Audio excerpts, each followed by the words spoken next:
Ayyee kanattaan suudhaan tuuta promotionii Abdii Luuccee tapha gabaabaa nuuf dhiyeessu maarree gaasinis amilee ayyoo simattan malee isaan banuu jechaatiin jiru. Garamiin akka dhufan hin beekamu. Sin garuu amileedhaan nuuf simadhaa. Yaa Waaqa bookuu birraa keessaa na baafte bookuu gannaa keessaa na baafte bookuu birraatti kan na beeksise galanni kee badin. Ati ulfaadhu gooftaa kee. Maalika ollaan kinoo asiinatti cinceessa asiinatti turgeessa. Kiyya malli maalum mee ayyaanaa fakkeessu isuma kanallee firfirfadhee.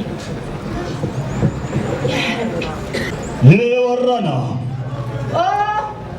akkam jirtu bagatti singa hin jiru obboroo gadi baani manan taa'uun immoo mee hundaafuu yoo baatu narra gorii jedhiin ayyaana waggaati. Mee oluma seenaa farsoo ayyaana waggaa dhugdu. Teessummaan manatti na eega. Mee jedha itti na hima darake. Tole ittiin isinii hima. Yaa nama barana yoomuma nama qoqqooduu kana dhiisaa. Yaa ta'u ka maal godhanii miti jiruun tuffatanii. Ujoon! Kai kannooti. Atimo!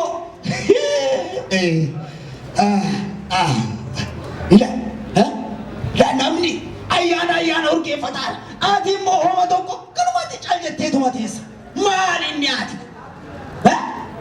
Mee oduu dhaabii. Oduu kana narraa dhaabii isin jedhe. Anyu abbaa ebaluu isa hiriyaa keessan hin beektaami? Dambeekee?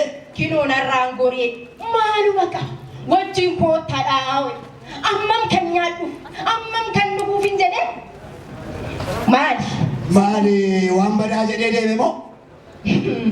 Mee haa ta'u silaa walumaan ooltu yaa ta'u ilaakki gootu amma ilaa kirca kan ganama sanii barraaqa saniin bahe amma horii lafaan dhaani amma kunoo nuu kennanii foon addaan fudhannee dhufne laa diimaa isaa asirraan akkanatti fannisi. Adii isaa ammoo asiin akkanatti fannisi. Warri ollaa kun warri qanyiftu kun himee gara isheen deebitu laala. Daafii qaba. Diimaa isaa asirraan fannisette. Eegaa.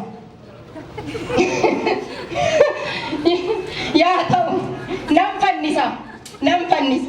Akka namni biraa immoo nuun dhageenye baay'eedha xiqqaasitti hin fakkaatin dilli kun odoo dhufeen fixuun siin jedha bara daboolum todootti bee kanan fixu dafiitoo akkuma siin jedhe diina garaan ishee abubattu. Tole ergeette nan dhaqqabsiisa. Shoo bee daddafi. Abbaa tolinna. Abba tu siyaaminaan jedhee na erge. Eenyaati immoo maal hojjetaa jiranii waa qalatanii jettee odeessuudhaaf si erganii immoo. Ani tumaaleessa tokko qaladhee jira. Dabalataan immoo booddee isaa sangaan kuffifadha. Akkanuma jedhinitti odeessituu wayiidha. Achuma gololiittee achumaan haftee. Obbo Tolinna. Nagaa kam? Fayya. Bagatti sin gahe. Bagawani. Maal obbo. Baganuu gahe. Ati ammallee akka dargaggeessaa. Maal jabaachuu wayya jedhee uumani. Akkuma jabaaf godha garte. Nullee kunoo warra hin taanetti dhaqnee dabalamneeti. Tole. Horii kunoo erga ganamaa lafaan hin dhoofne jedhaan foon illee fideen dhufne. Nama na fiduu? Hin fidin. Fiduu hin jedhe. Maali sila namana laal ijoollee qaatan erga ganamaati erge ammaa foon takkallee naan finne la. Isi dhiphatini waanuma bishaate maratti gallee hojii nyaanna. Mee qananiis qabiitii hojjumaani kootta. Jettaniire. Akkas wayya. Haa ta'u akkam finne.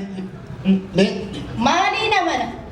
Fiduun jedhe. Hin fidini laal deemee mandara keessa deemee foon kana fituu jetti ilaalle akka nama humna qabu hin fitin tasgabbaa'ii jeesi. Keessumaa wajjin jirtu baga geessa. Baga siniin ga'e baga walumaan nuun ga'e. Baga walumaan nuun ga'e. Mee dhiisaati amma inni akkaba kan keessa waanuma bishaate kana wajjin dhamnamanna koottaa ol qabadhaati hin turina. Maaloo akka mana dhuftanii hin argine qirraadhuma farsoo ayyaana. Laasuma ayyaana. Dhugaa manatti sanuman eegaa. Maali waa jettanii deemtanii ijoolleen illee yoo tana karaa jirti. Keessummaanis mana jira mees hin lafaanaa koota. Lakki maaloo dhugaa. Lakki anuma jedhe mee yermaannaa koottaa. Deemteeree. Deeme. Seenaa deemte. Ani kan jedhu. Ani kan jedhu. Kaleessaa sitti mee. Wanni tokko mana kanatti yoo dhufe hin iyyine. Waan godhatti hojjettu suuta hojjedhuu siin jedhe. Yeroo meeqan sitti hima. Ani kan jedhu. Mee jaarsi kun afaan nama tokko godhatu. Lakki. Ollaa wajjin gargar na baafta. Fira wajjin gargar na baafta. Lakki namoonni hin jiraatu. Cal'isi. Na wajjin qote moo na wajjin boqe. Waan hin damqa kiyya xuruusee fide kana yoo si jalaa hin nyaadhaa jedhu. Sitti meeraan. Sitti meera balaa achi as natti hin fidin. Kiisin hin jedhe lakki. Waan goote dafiiti as fidee nyaanna. Tole. Dafi. Kokkuma nyaachuu bartanii nan fida tole. Dafi diimina isaa. Diimaa isaa asirraan. Adii cooma moo asirraan godhi jedhee. Abbaan feete haa lafa dhiittu. Nan bade. Badi ammallee badi. Maaltu si balleessa? Baga gammadde. Badii mana keenyatti yaamin. Baga siif ta'ee. Maaltu? Kinooduma kophaa nyaattu. Kooma doodu. Hin tolchitee kinoo asii osoo nama wajjin iyyuu. Adurreen seente. Adurreeni?